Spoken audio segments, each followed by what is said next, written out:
Hi guys, welcome back to my channel.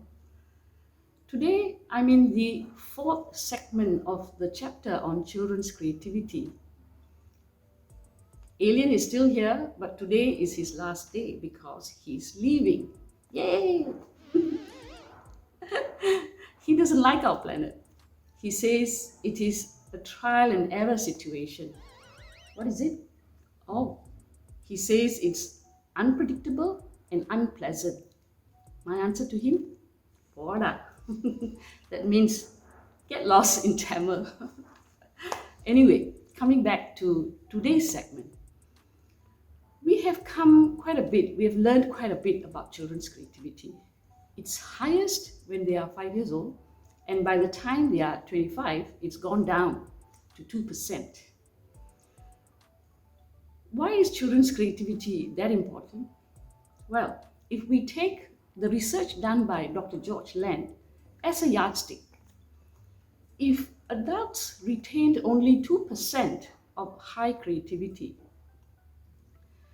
then it would be very safe to say that the journey that the world has taken to where we are now and to where we are headed in the next few years was basically the effort of 2% of the population.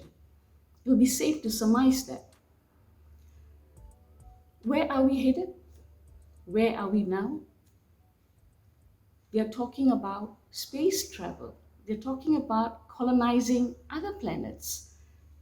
For you and me, we're talking about toothbrushes that can inform the dentist the state of our teeth.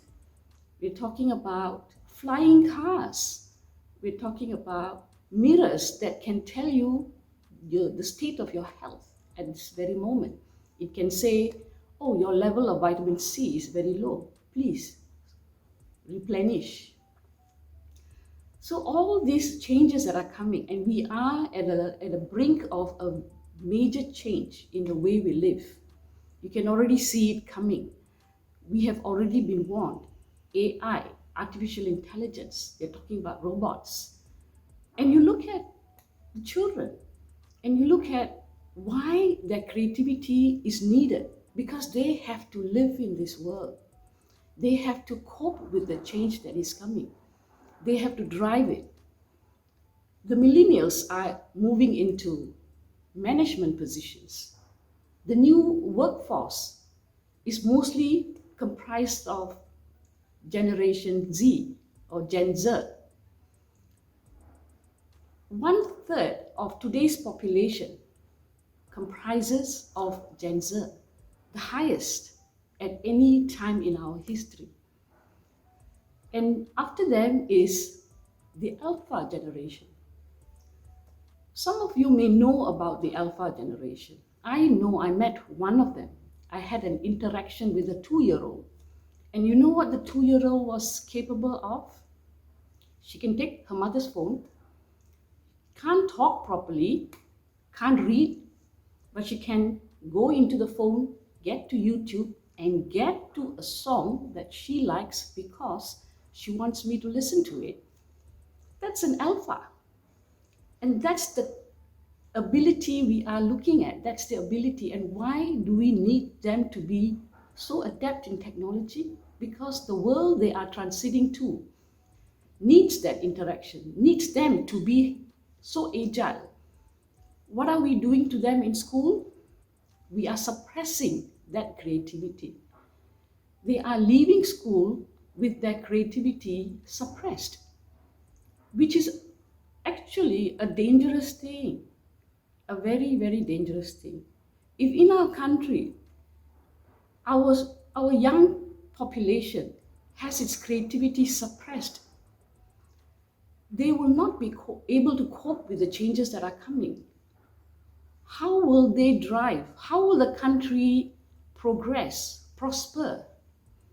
Which is why the kind of teaching that we are doing, it is not how the children learn, it is how we are teaching them. It's the teaching that has to change so that the level of creativity is retained somehow. It's a lot to think about, but it is very vital, very crucial. And if we are talking about Gen Z, They are now have gone through and are still going through that system of education. But do you know what they are doing? They are coping. Let me tell you a story of an Ethiopian girl. And what happened to her when she was 9 years old. Her name is Bethlehem Desi. When she was 9, she wanted to celebrate her birthday and asked her father for some money. And the father said, "No, I'm very busy." He runs a shop, an electronic shop. So she said, "Okay, I'm going to earn the money myself." So she went to his shop and used the father's computer and was sending audio files and videos to those who requested for it. And she made some money. She made about 1,600 Ethiopian money. And she celebrated. But what she realized was, at that young age, she thought, I can earn my own money. I can do more. So she set out to study more. She learned video editing. She learned computer maintenance. She learned how to install cell phone software. And by the time she was 10, she had learned all this. Plus, she was teaching others. And what more? She learned how to code. And by the time she was 12, she was already in the media because she was helping her classmates. She was helping the community. She was helping people to cope with the change in technology, to do simple things. And as the media picked it up, the government saw. And do you know what happened to this girl when she was 12 years old? She was hired by the Ethiopian government, 12 years old, and she was working for the Ethiopian Information Network Security Agency. I got that right. Okay, very hard to remember.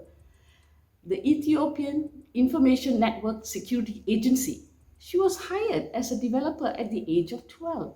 Now that's a Gen Z for you.